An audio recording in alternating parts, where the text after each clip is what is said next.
8:40 on the 18th of March 2020 in Beijing. Evening, Jen, in the US. Hello. Morning. Hey. Morning, evening. All right. Yes. Welcome to the MTT News of the Week.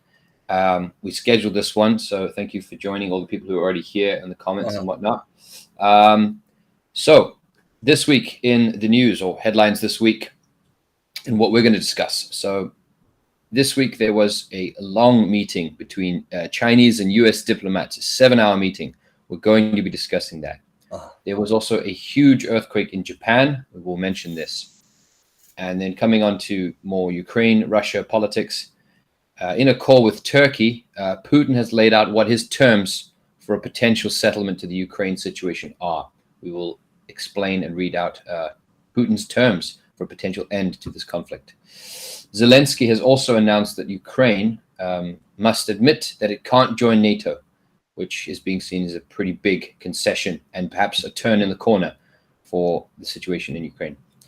We are also going to discuss these US biolabs or potential biolab weapons in Ukraine, which has been discussed in the news, and we've had some interesting stories coming out of that one. And of course, we will then also discuss the Pentagon released a statistic of the death toll of the Russian forces, 7,000 killed soldiers, apparently. We'll be talking about that too. And then anything else that comes up, we'll also, we'll speak as we go along. And if you have any comments or anything you want to add to. Earthquake in Japan. Yeah, I already mentioned that. Yes. Yeah. Yes. Yeah, that was, sure. Mm-hmm. And yes, anything else from comments, if you are watching, you can ask us, and we can also research it and discuss it while we're here too. So Jin, if you want to start. Sure. I believe we're going to start with this 7-hour meeting between the Chinese and US diplomats. So what happened? What did they talk about? Well, it took place in Rome, Italy, capital of Italy, between diplomatic teams led by the Chinese Politburo head of international foreign affairs, Mr. Yang Jiechi, and then American Secretary of State, right? Mm-hmm. It took 7 hours, so right off the bat, this is unusual because meetings usually don't take that long. If you, though it's not as crazy as some people might think. Why? Because in diplomatic meetings, things are translated between two languages, so you have to say everything twice. So a 2-hour meeting, which is typical, is effectively 1 hour. But this is 3.5 hours. And so we first began by looking at the statements, the summaries that both sides gave on this event. The United States gave a very short one, extremely short. So, definitely not fitting of 7 hours of words. Just think for the speed of conversation. I'm actually looking at the statement here. It's very short. You're right. On Monday, National Security Advisor. It's literally a paragraph. Yes, very, very, very short. Yes. Carry on. Yes. And it just talks about essentially it can be summarized as China bad, China don't support Russia. That is the wrong side of history. The end. Essentially, effectively, that's what that is. And then China actually gave a full account on the Chinese side of the whole meeting. And why? Well, because things are.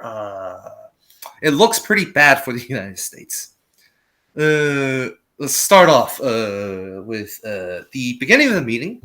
Started with the American side. Essentially telling China that what's in that statement. That one, its primary concern is clearly Ukraine. 2 is basically trying to, peer pressure China into saying, don't help Russia and don't try to think we are weak. Don't think we are weak and attack Taiwan. Because we are not weak. We are strong. That's essentially the American statement. Which, if anybody knows a thing or two about just person-to-person conversation, That's called I am very good at fighting. Don't mess with me, bro. But like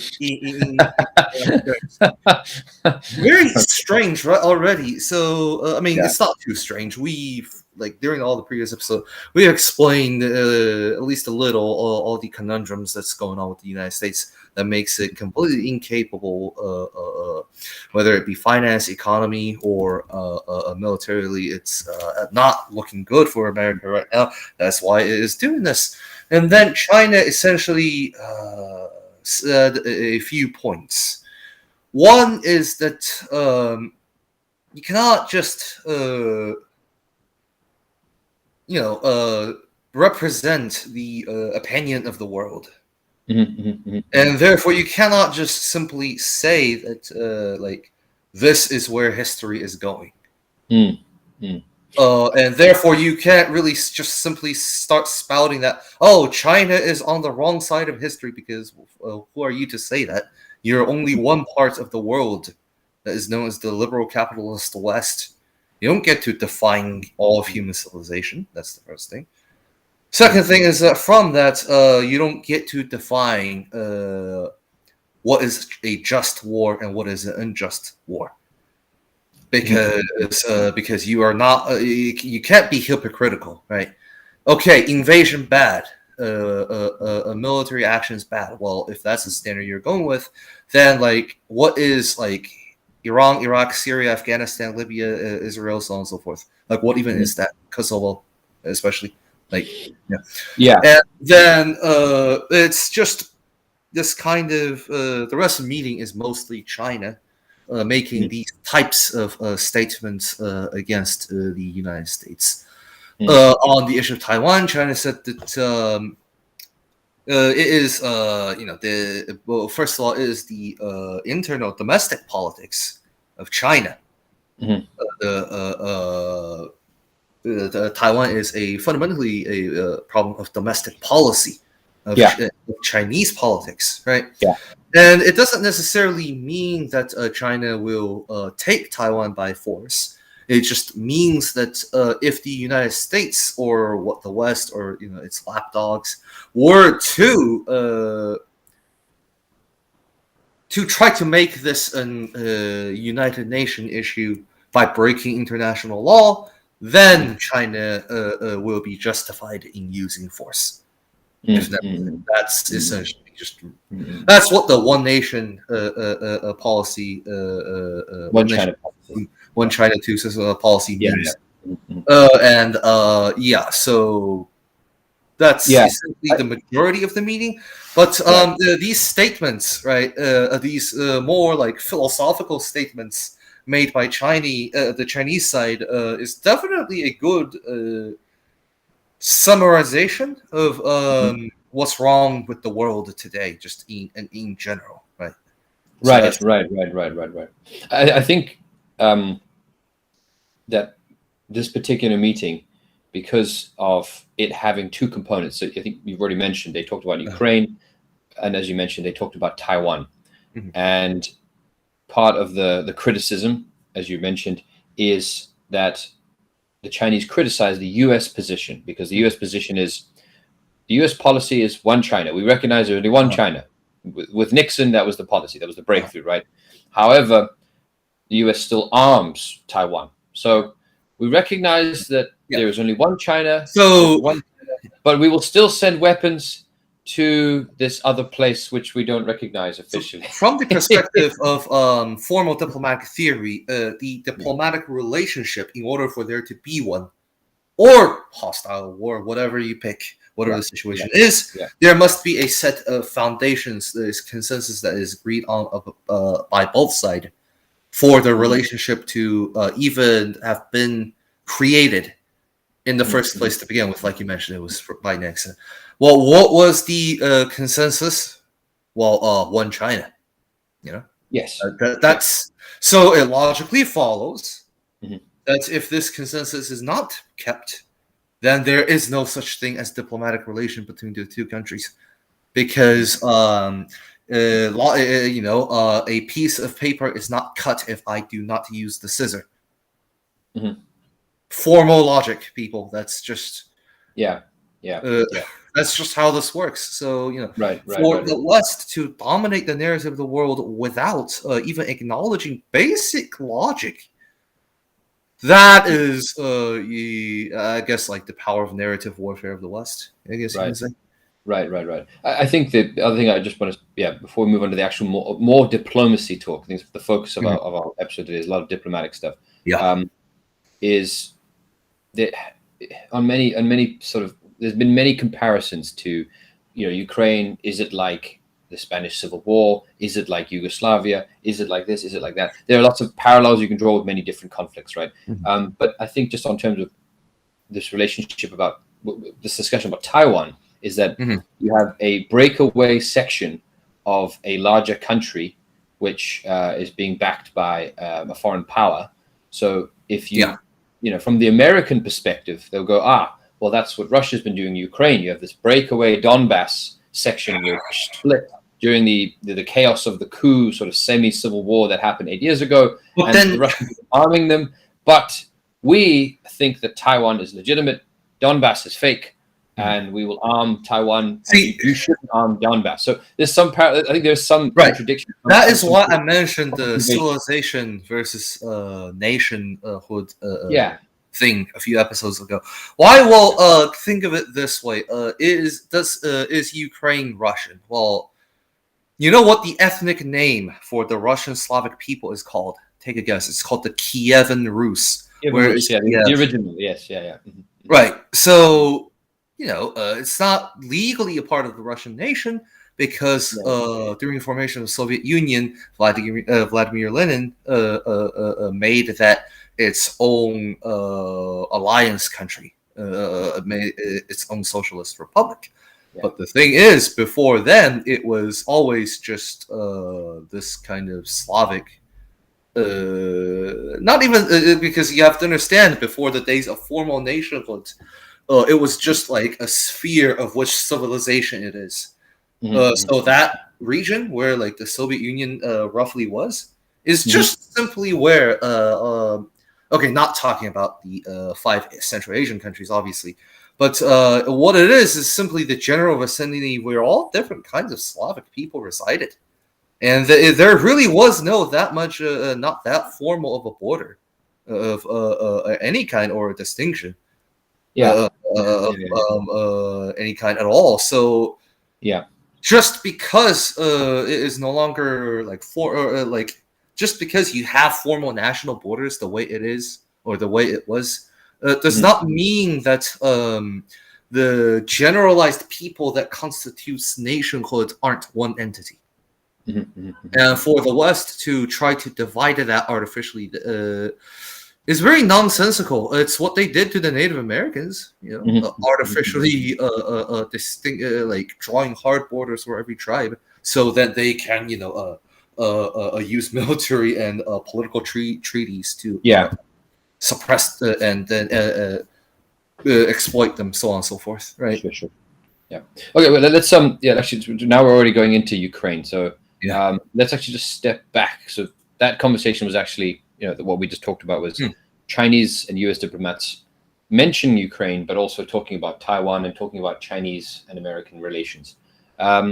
Since we're talking about Chinese relations, and it's obviously more of an Asian discussion, let's just talk about this earthquake in Japan, and then come back to Ukraine, because Ukraine is obviously still the big So let's just mention level 7.3 earthquake. So that's like severe. Why? Well, the amount of energy that earthquakes releases varies dramatically, so much so that they're measured logarithmically, which basically means that instead of 1 to 2, it's 1 to 10 to 100, right? Every multiplication of 10 is like one number. So like 2 would be 10 times stronger than 1. 3 is 10 times stronger than 2. So this is why like level 6 earthquakes only lead to like minor casualties and just a few buildings becoming unsafe to live in. Whereas level 7 earthquakes causes massive destruction. It's like the place got bombarded by bombs. Whereas level 8 earthquake is more similar to that of a tactical nuclear weapon. Right. So 7.3, just so that everybody knows like what this is. Now, luckily, It says 7.4 here, but 7.3 is 7.4, so somewhere in that realm, I guess. I've seen 7.4 here. Yeah. So, luckily though, this was not unlike the original Fukushima earthquake, where it happened on the land directly where people lived, and Japan's is a very densely populated place. And so you can put the two and two together to figure out how bad that is. So the original, that's actually a pretty good graphic. So the original consequence of the earthquake, the most significant one, is the leakage and destruction of the Fukushima nuclear power plant.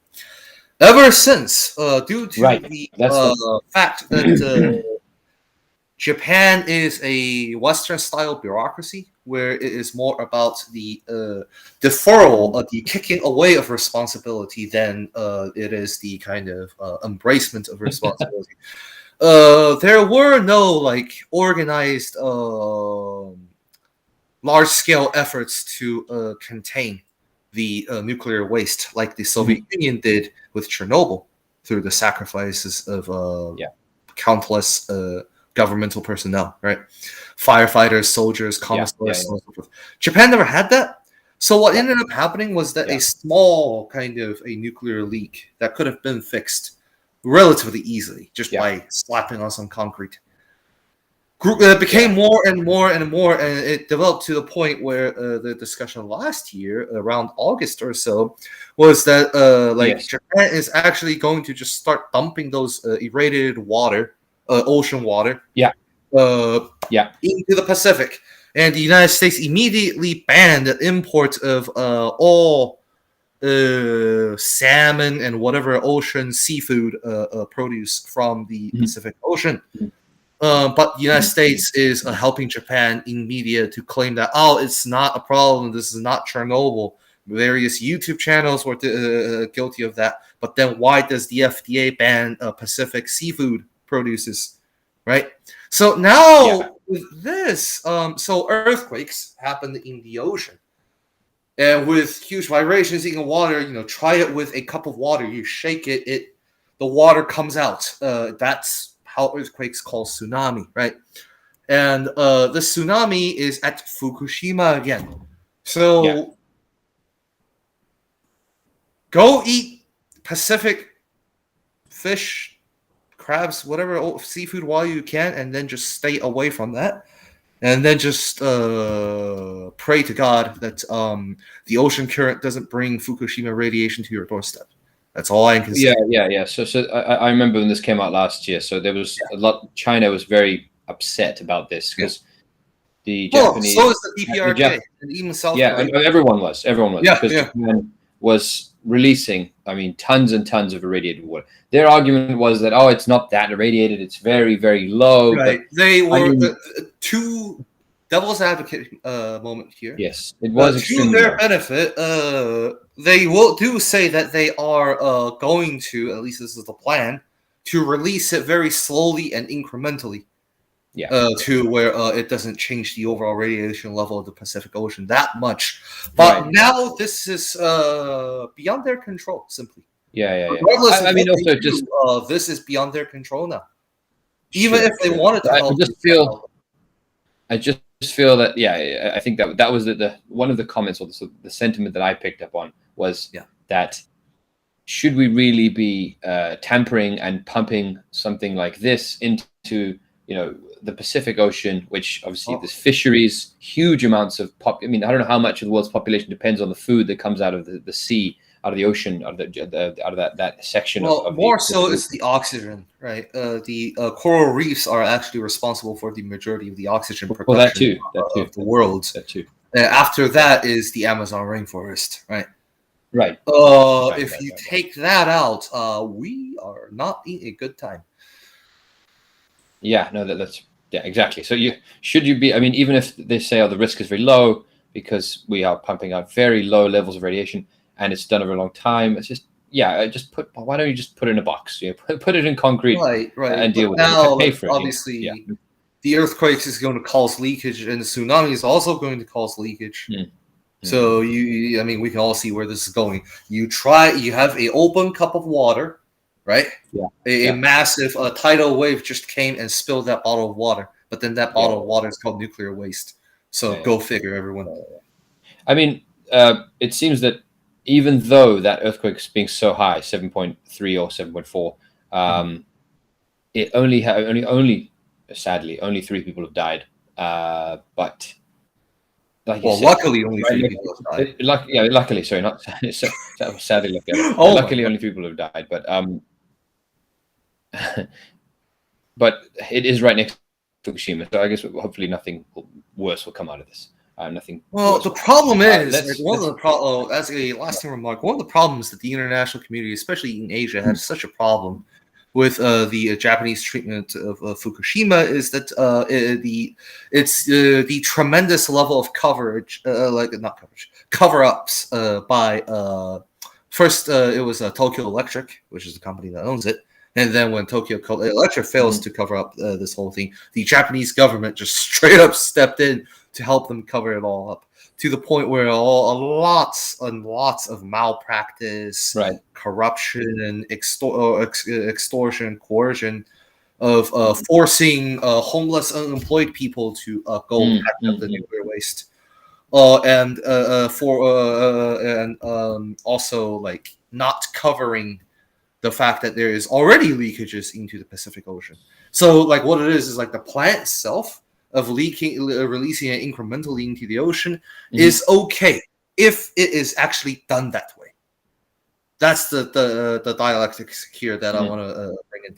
Well, make sure that everyone's clear, because or else this would be what we're doing would be misinformation, right?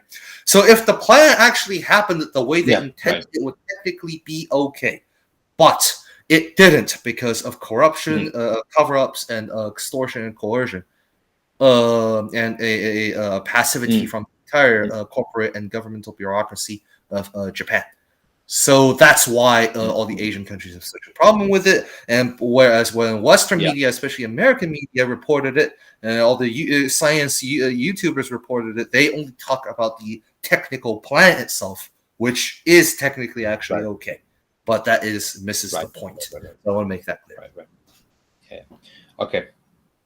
Let's bring it back to Ukraine now. So we've got a couple things we want to talk about here. So we've got, of course, Putin's terms, if we have a settlement coming, Zelensky's announcement, and also the biolabs, as well as the Russian death toll, Russian soldiers' death toll. I think let's just start with Zelensky. Sure. Because that was quite a big concession, quite a big statement from him. Yeah. One second, sneeze. Hold on. So.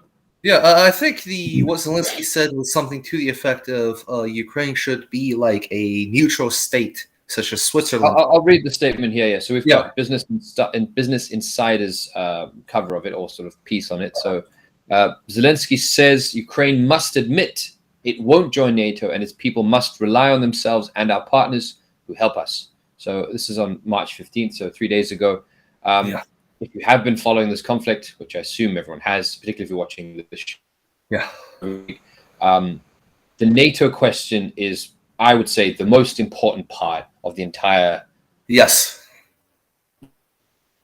conflict happen, and is fundamental to those conversations. I mean, if you remember, Lavrov, when he was meeting with Truss, the UK diplomats, as well as anyone else from the Western side, it was about NATO, Ukraine not joining NATO. And then that was also the conversation 8 years ago, 2014.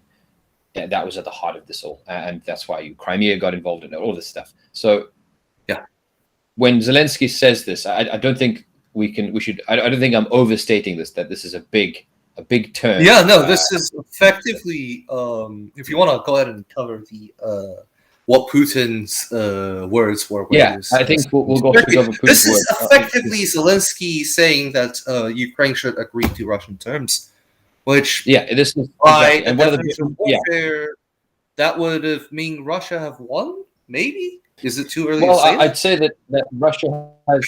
If Zelensky is willing to put on paper, and sign some sort of, put it in the constitution or something, some sort of concrete declaration that Ukraine will not join NATO, that is effectively giving the Russians what they wanted, which they had refused to give before. Before this, before the start of the conflict, that question, they said, no, that's our decision, it's our prerogative. We're our own country, we can join if we want to. But I think one thing to mention here, though, is that Zelensky is also saying it's not just because of what, not just the Russian side that it seems, okay, we can't do this because of what Russia is saying, but also the West is probably not going to let us join in any way. Even though the West is not open saying that, it seems the door is closed in more ways. EU nations have, on their own, individually said something to this effect. So, like the German new Scholz prime minister, chancellor, sorry, like a lot of these high-level politicians on their own have said this, but NATO as an organization has not. I think it's going to mention one quick. So this is a slightly aside. I watched the Ukraine on Fire documentary, which is YouTube has been taking down and blocking basically for the last couple of days, maybe even a week or so. And because of course the NATO question relates to Georgia, 2008, the conflict in Georgia, because also they were trying to join NATO, and obviously that's again NATO is the question here for all of this Eastern European sort of post-Soviet politics. The NATO question is central to it all.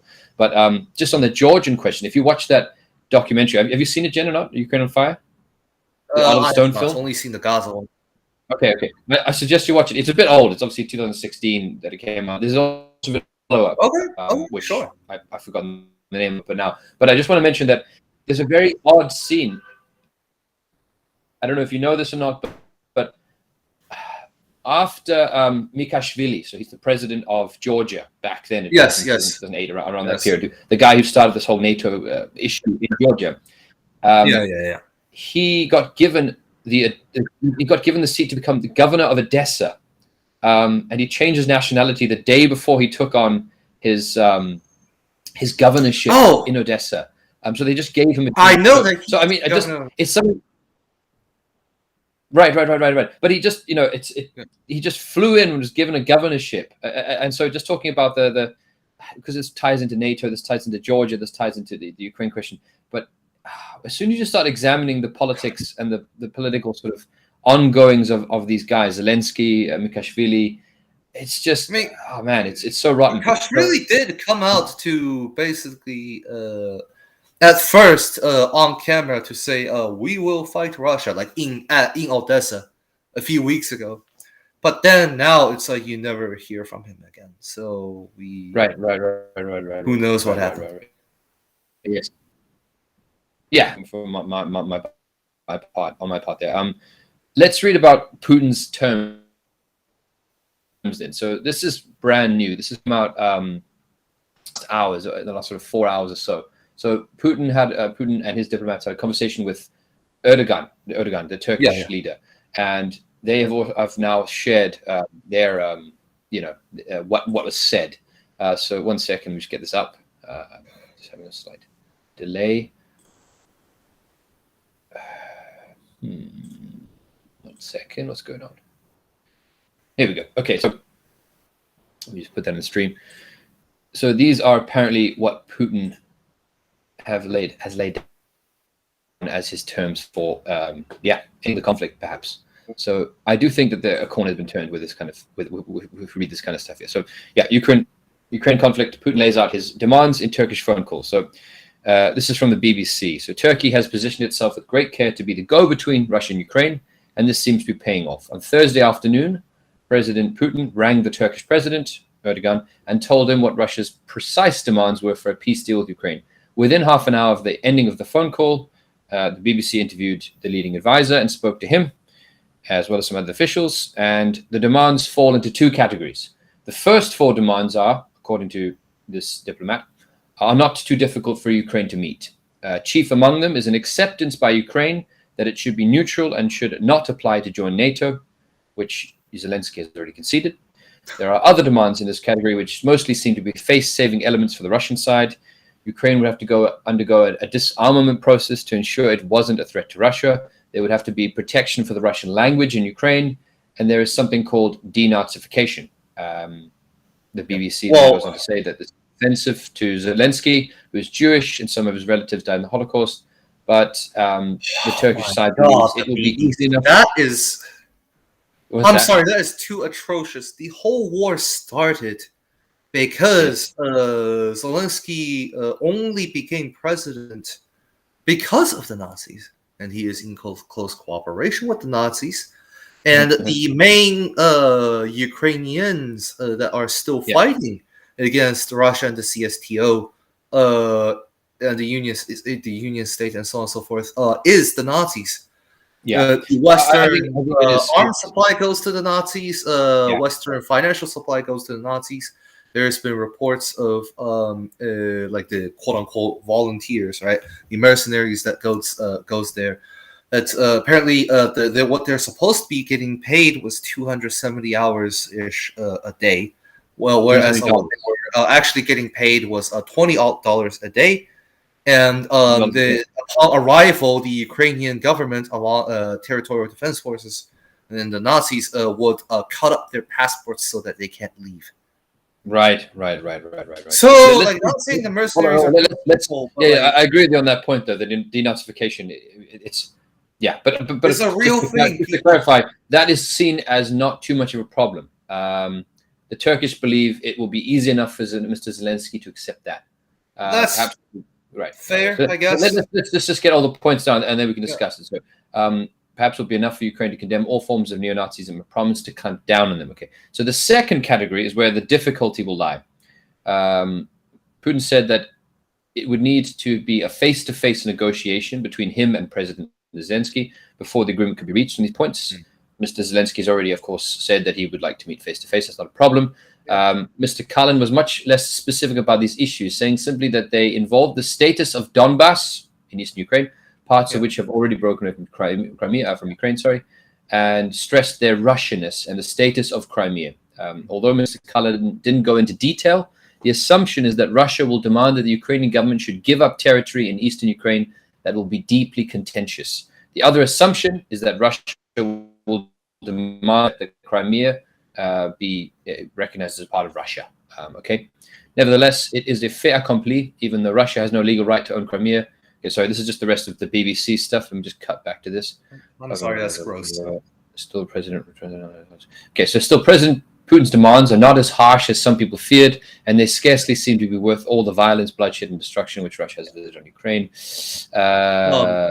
Okay, go ahead, Jen. So, what do you think? I'll see if there's anything else. That is absolutely disgusting. So, yes, Zelensky is Jewish. That's also true. That's true. But guess who is also of Jewish descent? Putin. Right. Okay, sure. So, like, what? Where is this stuff coming out of? I mean, truly. Yeah. No, I do find it bizarre that Zelensky, who is of Jewish heritage and also had family members die in the Holocaust, is okay with having an entire regiment, 1,000-man regiment called the Azov Battalion, which has the SS, the lightning bolts, right, and the Black Sun as well. And I mean, if you're so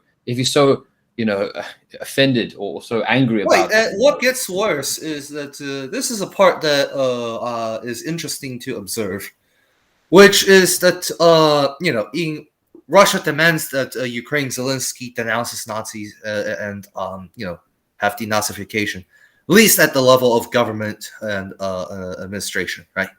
Yeah. Because the state is the kind of like what perpetuates all the trends in a society.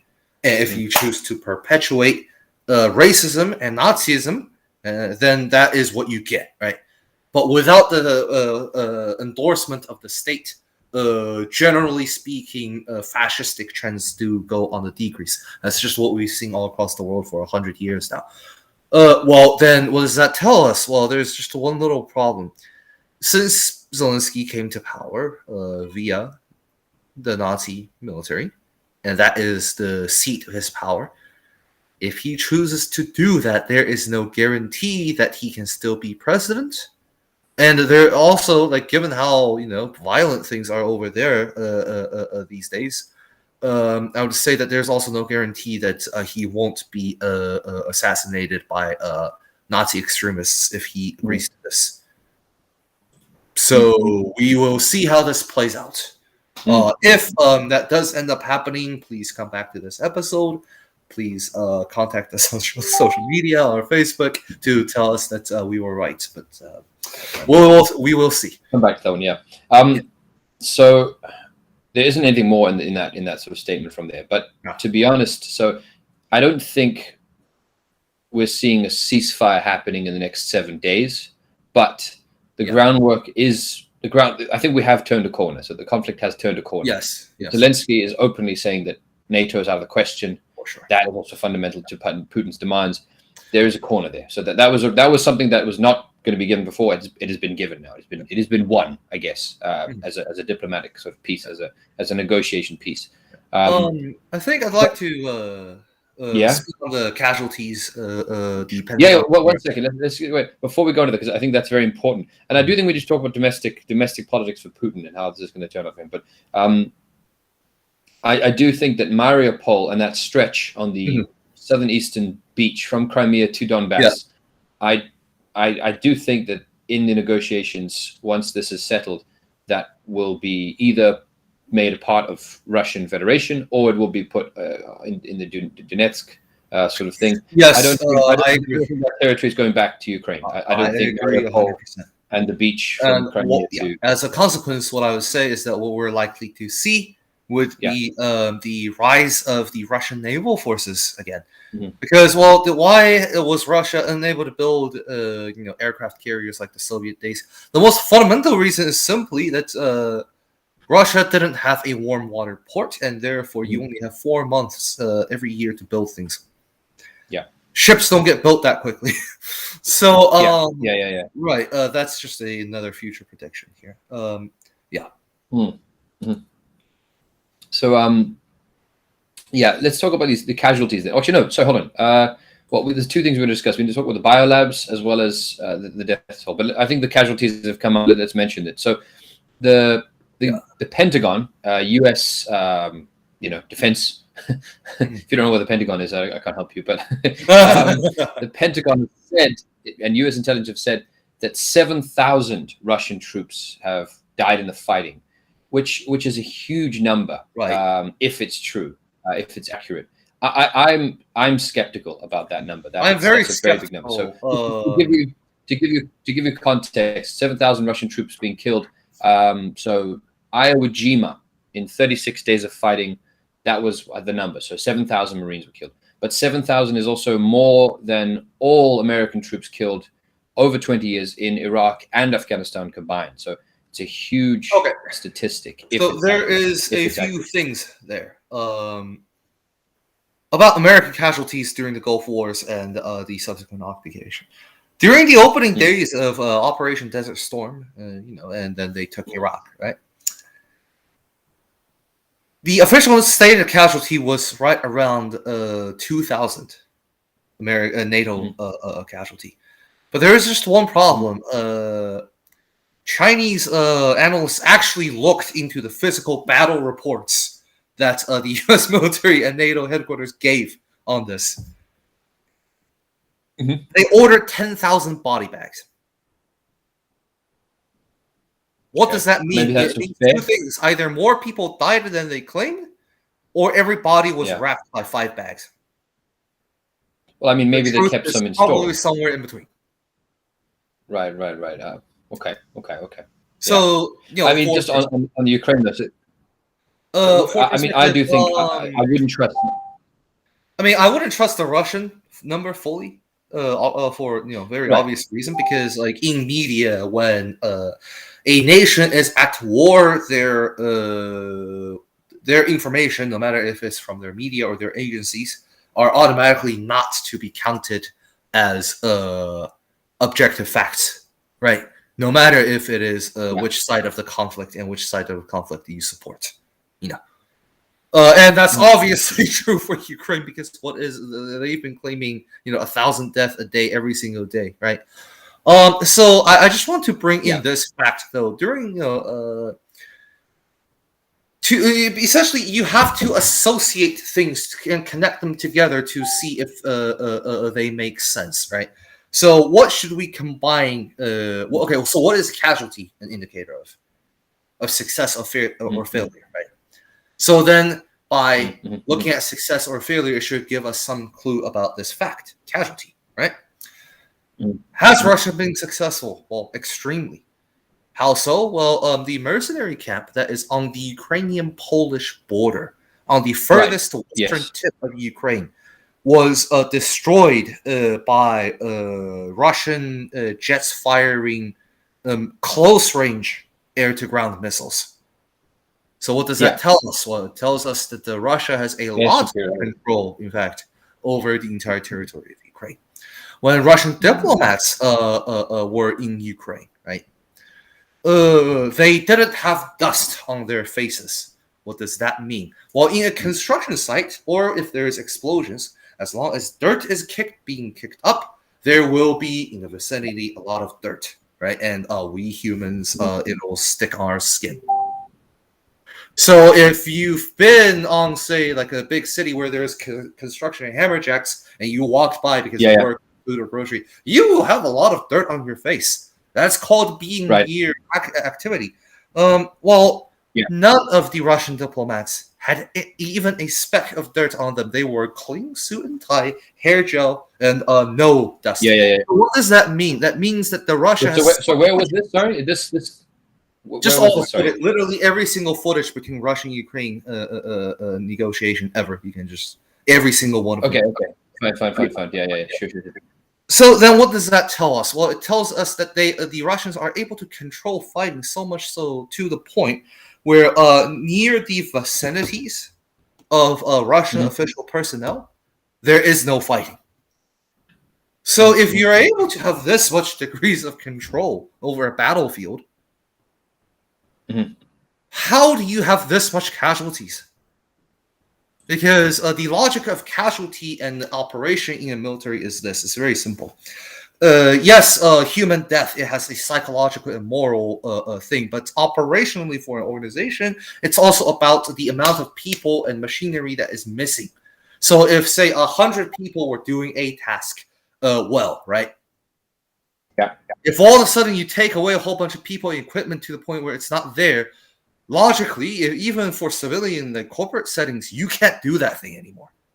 Yeah. That's why worker strikes are so efficient, But let's bring it back to the military context. If that much casualty were to be real, then why or how is the Russian military functioning? And how does the Russian military have any degree of control of Ukraine whatsoever at all? So therefore, we logically say that, using military sense and observations, we therefore logically say that no, Russia couldn't have possibly taken that much casualty. That's my analysis on this. Yeah. I'm not going to make an analysis on this one. I do. That is the statistic that is coming out from the West. The Russian statistics are much lower. I'm going to wait to see what Chinese news and Chinese sources say. Because China's been a pretty balanced middle ground on this in terms of analysis of the conflict as well as what's going on. So I don't trust the 7,000. But I don't know. I can't give a better statistic at this point. I also don't trust the. Let's talk about something that has been very talking about not being sure about things and talking about not be and sort of the spin on stuff. What the truth is. The biolabs. Okay, so now, wait. Yeah. One thing before we move on. Sorry, we'll go to the biolab in a second. Just on that BBC article, and this is something that I've seen in many different, from many different angles. It seems to be an obsession in Western media to paint Putin as being mentally ill or crazy or unhinged. I've seen it on various different channels, so Sky News, the BBC, and whatnot. Is that they're bringing into question his mental health and his state of mind. So you'll hear things like, "These 2 years have been tough for Putin because he's been stuck at home, unable to meet people, because of COVID. It's had a bearing on his mind, so he must clearly there's something wrong with him." And then the other big thing is that, particularly from Western media, you'll hear them saying, what are the reasons for this conflict? we don't know. It's all just in Putin's head. How did we get here? We don't know what's going to happen next.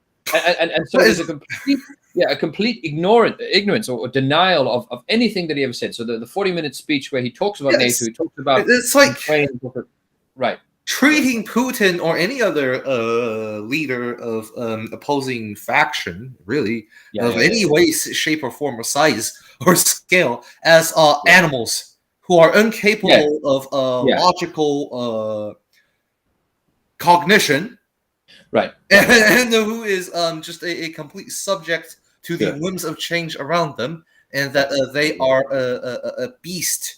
An alpha wolf that is leading a wolf pack. I mean, look. Right. So I think that also this thing of not just reducing the conflict and looking at the conflict in a very narrow way, going even further and reducing conflict and reducing the geopolitics to it's just one man and his crazy ideas.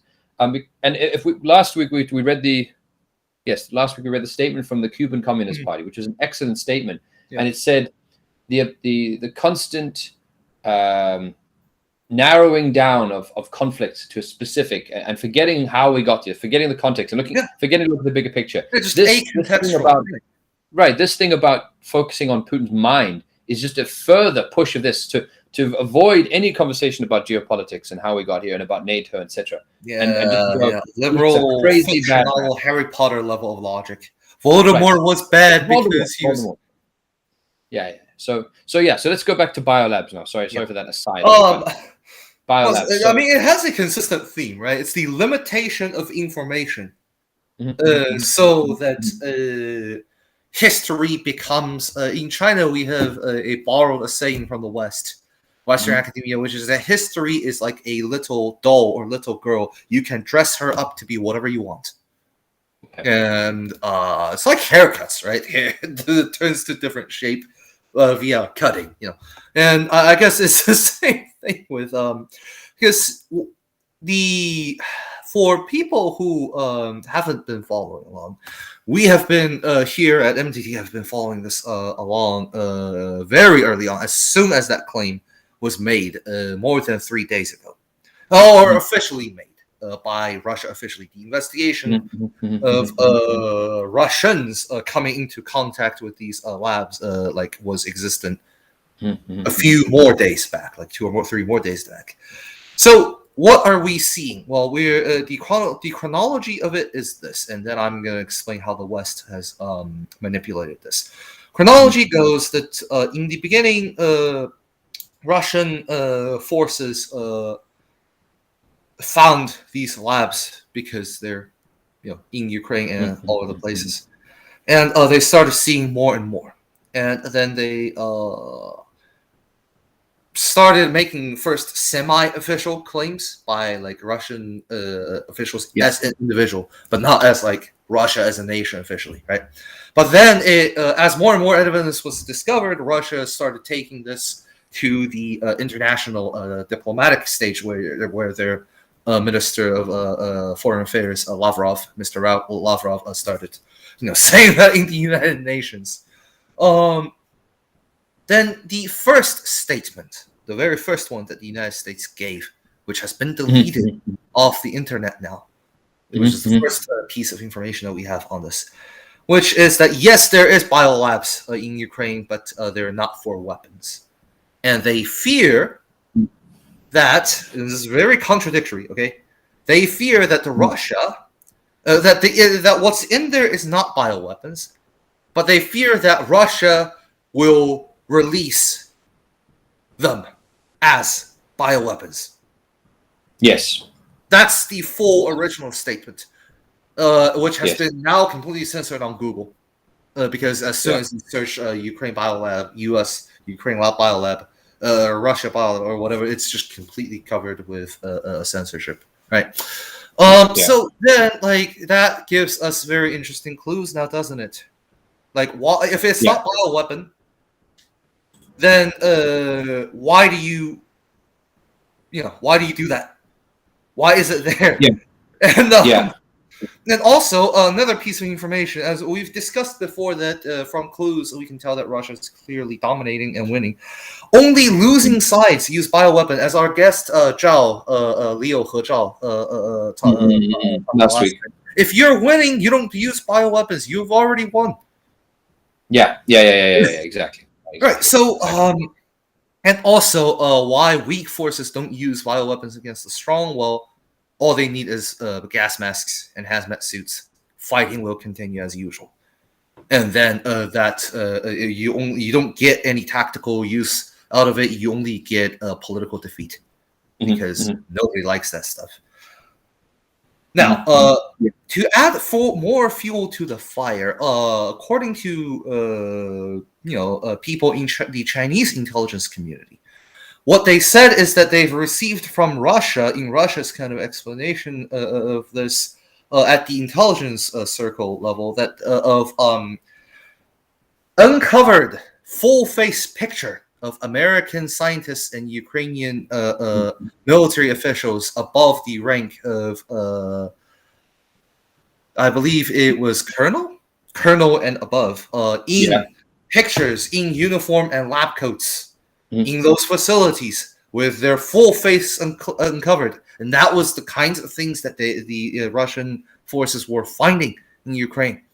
So, obviously, like, if you can just simply prove, right, using that as an anchor point, America, that is Photoshop, that person doesn't exist, or that's not real. If you can just simply do that, which is how we disproved the ghost of Kiev, by the way, amongst all of this, then, like, story's over. Russia, disinformation, like, all that would be true. America has won the day. America right, Russia evil.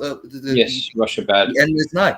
But why didn't they do that? Well, it's probably because they don't have a way of refuting that. So what do we have now? We just have, if you just look on Google, and every single mainstream media, on how they say, oh, it's Russian disinformation. It's only questions the motivation of Russia and why they would do this, and how this is connected with the Trump and all that, because Biden's son corruption in Ukraine, attacking the Democratic Party, and so on and so forth. But they never talk about mechanical pieces of first-hand evidence like this of how they can blatantly disprove what Russia is claiming. And as a last point of information that people can look to, Tulsi Gabbard, the former Democrat presidential candidate, American veteran, blah blah blah, politician, basically said in open video that those labs needs to be secured in order to avoid a humanitarian crisis, and the congressmen and congresswomen have been attacking the living out of her to say, oh, you are treasonous, you are traitor to our country, and she, to the point where she had to like make a double speak clarification of that statement. Right. So just and the video of that on YouTube just to give has context, like 30 something views, 31 thumbs up. I swear. So this is a very interesting. Just to give context to this one. So Tulsi Gabbard tweeted that something needs to be done to stop the Russians in relation to these biolabs. That they might use them or something.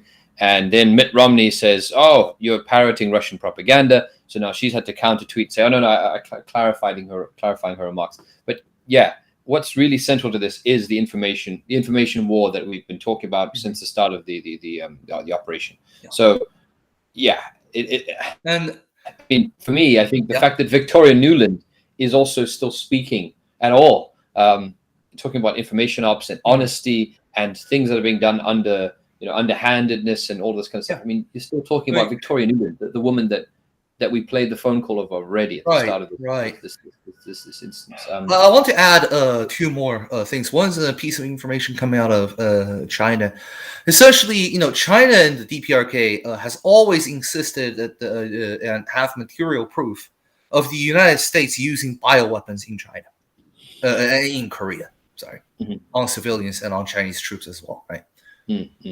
The federal government in the United States always denied this, but now through declassified American information, what we're discovering is that yes, the federal government in the United States indeed did not order the use of Unit 731 bioweapons And Okay. no, the United Nations didn't do that. Alliance military didn't do that either.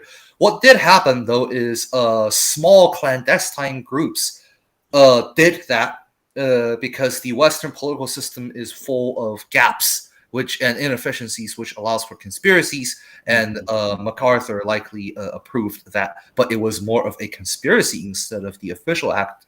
An official act of employ biological agents by the federal government of the United States. Yeah. So who is to say then that this is not another one of those? Yeah. Yeah.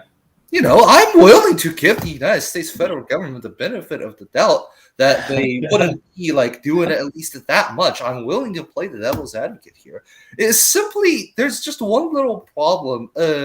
Clandestine groups in Western politics are just simply capable of that kind of stuff because that's just the organization set up. And last but not least, I would just say that this, which we are more definitely leaning that is more truthful than not. But again, it still depends. Maybe it takes 20 years to get to the bottom of this. Who knows? But if this is true, this has huge implications on all sorts of stuff, such as where did SARS come from? Where did COVID come from? Because what was founding those labs? Well, viruses for avians. You would think that. Yeah. When we started this show back in end of last year, we read a statement which was signed by a number of communist parties, Armenia, Azerbaijan, a lot of Central Asian. And the Kazakhstan, yes, Kazakhstan, which was saying that the U.S. needs to. It was also a slight. The demand was that the U.S. needs to sign a certain declaration about biolabs and chemical warfare and stop. They have 800 plus all across the world. They had hundreds of these labs. I think that. I remember. During that episode, I was going off of the a Chinese vice naval admiral was talking about there was 250 plus. That was the number from pre-2020. Yeah. But so I went by that number, and you informed me through that statement that you were reading that it's actually 800 plus. 800 more. It's more than 800. Yeah. There's more than 800 U.S. biolabs around the world looking into. I mean, so just to play devil's advocate, the U.S. defense to this, the government's defense, and the one that's being said by New York Times and whatnot, is that these labs do exist, but they were researching defensive capabilities to stop the spread of pathogens, like foot and mouth disease, for example, in cattle or something like that, right? So the Chinese spokesperson, Zhao Lijian, for the Ministry of International Affairs, also questioned the United States. We didn't necessarily say it's true. It's just that you gotta do more to disprove this than simply saying, it's a lie. Because the Russians claim actually has solid content of Operation 3-digit number is research of this. Operation another 3-digit number is research for that. That's. Well, actually, let me get these images up. Let's see if we can get them. Russia shows documents of biolabs. Let's just see if we get the images up here. So, there's a lot of stuff here saying it's all lies. Here we go. Are people just using Resident Evil screenshots? What's that? Sorry? Are people just using screenshots from the game Resident Evil, where they developed the zombie viruses and all? Let's see. I'm going to read what TASS says here. So this is from TASS, so the Russian news agency. One of the documents obtained by the Russian armed forces confirms that all high-risk studies in Ukrainian biological laboratories were conducted under the guidance of specialists from the U.S. Chief of Russia's Radiation Chemical Biological Protection Force, Igor Kirilov, said on Thursday. One of the documents confirms that all high-risk studies are conducted under the direction of specialists from the U.S. According to him, materials clearly refute the U.S. statement that only Ukrainian scientists work in the Pentagon biolabs in Ukraine. So I can't see anything here. Sorry, 1 second. Attention is pretty obvious. Yeah, humble wages by the U.S. standards. Okay, fine. But I can't find the images right now. But that's fine. I mean, you're unlikely to, because when I woke up today and searched this on the English side of the web, like I was shocked by the amount of censorship and the amount. I mean, I've got something now, but it's all in Ukrainian. It's all in Ukrainian. Can Google Translate save us? Yeah, hold on. Let's just take a look here. I mean, we could try put it through Google Translate, but I mean, I've got this image here. I'll show you what I've got. Sure. I mean, it's a Ukrainian official sort of state government document. Let's take a look here. So this is what we have right now. It's on Twitter. Hold on. Hold on. Okay.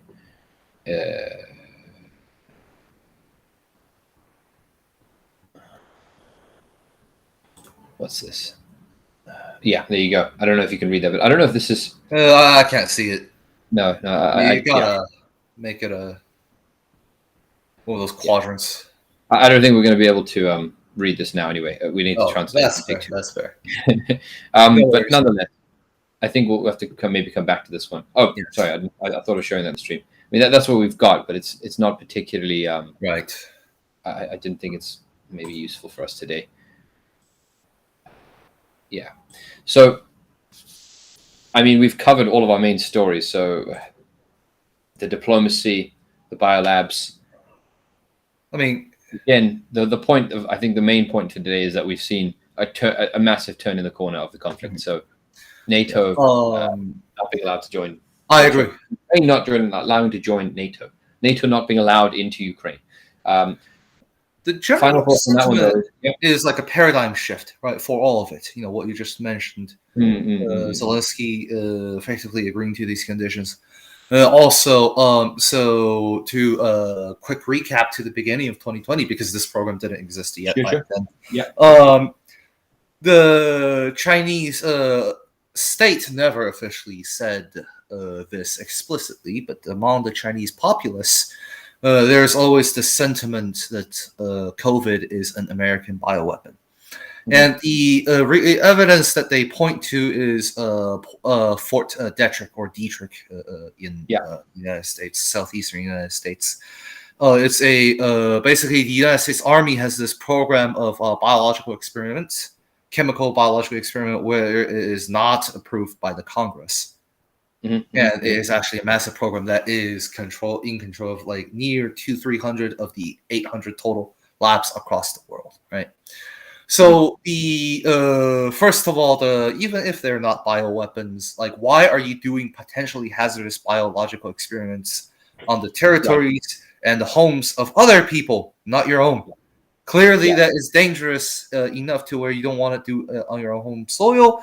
And also mysterious closures of Fort Detrick out of the blue.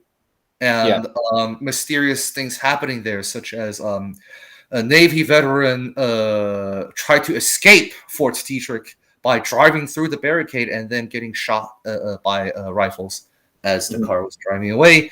Other things such as the chief scientists that is responsible for this stuff is getting just like fundings that are not are out of nowhere, seemingly out of the blue. That is not from any of the American pharmaceutical corporations either. Stuff like it, but you can never pinpoint it down to like as solidly as what Russian Federation is able to do. Access on actual documents, right? So actual lab, right? The thing with like modern international politics is that it is based on consensus. Even if the consensus is flawed, the argument goes that it is better than conspiracies, because even if conspiracies become true, they are true by the wrong reasons and are from accidental success, not a reliable replication. So therefore, Obama talked about this in his presidential election speech back in how many years ago, where he basically said that even if something is true, if everybody doesn't know about it, then we can't act on it. That's the basis of modern politics, which for the most part, I would agree. I mean, that's what socialism is. That's what science is, for God's sake, right? But then there's just one problem, though. If you conduct politics and you say that this is, what politics is and should be. But if you do things behind the backs, in closed doors, with where small groups, through the use of all sorts of things, be it finance, money, or technology, or a mixture of both, to affect worldwide outcomes, then like all of a sudden it becomes, all of us, like including like the middle upper bourgeoisie and all the members of the public and even mainstream media, okay, all of us playing by the rules of public politics. But then some people don't, and oppresses us as a class using that disadvantage. But then we are not allowed to point it out. Right. What does that mean? It means that the system is broken and dysfunctional in the first place to begin with, and even if conspiracies were true, you aren't able to point it out, because if you do that, you get the Google, Twitter, Trump treatment. But then, what does that say about like our understanding of the world, our place on it? Because context is the most important kind of information, right? If our understanding of our place in the world and what's actually happening in the world is just full on wrong, because we don't have the right access to the right kinds of information, because even when we possess those informations, we cannot bring them to the public. If that is the case, then that destroys the fundamental basis of literally anything and everything. And to me, that's terrifying. It really is. Right. I mean, I'm curious to see, as you said, we'll have to wait a few years probably before we know actually fully what was happening in these labs. The fact that they didn't, or the fact that there was some sort of underhandedness in the fact that they were already there and not so public, and public in a certain kind of way. And now we're saying that they are there, but they are defensive labs. Labs exist, they do exist, but they're doing defensive. It's so I think, again, with most of the stuff in this conflict, time will have to be the only thing we have to wait for until we figure out, once proper investigation has been done, to see what's going on, what has happened in many instances. But I think I'll have to finish on that point. And it brings more questions to socialist revolutionary theory as well. I mean, for anyone who is like well educated on theory, I highly encourage people to start be thinking of what the implications of this on socialist strategy, because clearly, like Art of War, know the enemy and know thyself. Right. If you don't know the enemy and you only know thyself, then like you only win 50% of the battles. That is literally a coin toss, and that's called defeat. Yes. That's called failure. That's what right. It is. On terms of socialist or Marxist organizing and workers sort of organizing for our politics, like what has this taught us, specifically the biolabs? But I think in general, we've seen what information war looks like in a very sort of the most modern sense. So being all open of the capabilities have been laid bare, whether it's how the media works, and now we've seen how Twitter and Facebook, how stories are used. This has been a masterclass in that, or sort of a hands-on. We've just seen things pushed out, and some of them not been so polished, some of them very polished, but we've definitely seen information war firsthand now, the freshest example of it. So we have a lot to study. Funny example, in Taiwan, they call this cognition or conception warfare. They say that China and communism is doing conception warfare and deceptive propaganda. But like the term conception warfare should really be applied to this situation by the West. But that's all we have time for this week. Then we'll have to come back next week, and then I'm sure there'll still be more information war going on. It's not over. Of course. But a corner has been turned, though. No NATO in Ukraine, it seems. Right. But that's all we have time for today. So thank you everyone who's been watching, and we'll be back next week. Yes. Thank you. Bye-bye. Bye-bye. Oh, actually, if you have been watching this, please do share, subscribe, like, and comment. And if you have any questions or comments about our stream and any suggestions for future episodes, please put them in there. If you want us to do maybe a specific focused thing on, I don't know, research particular topic, we can also do that. We're open to suggestions. So please put some comments in there for us to use and to work on. Anyway, thank you. Bye, guys. Take care.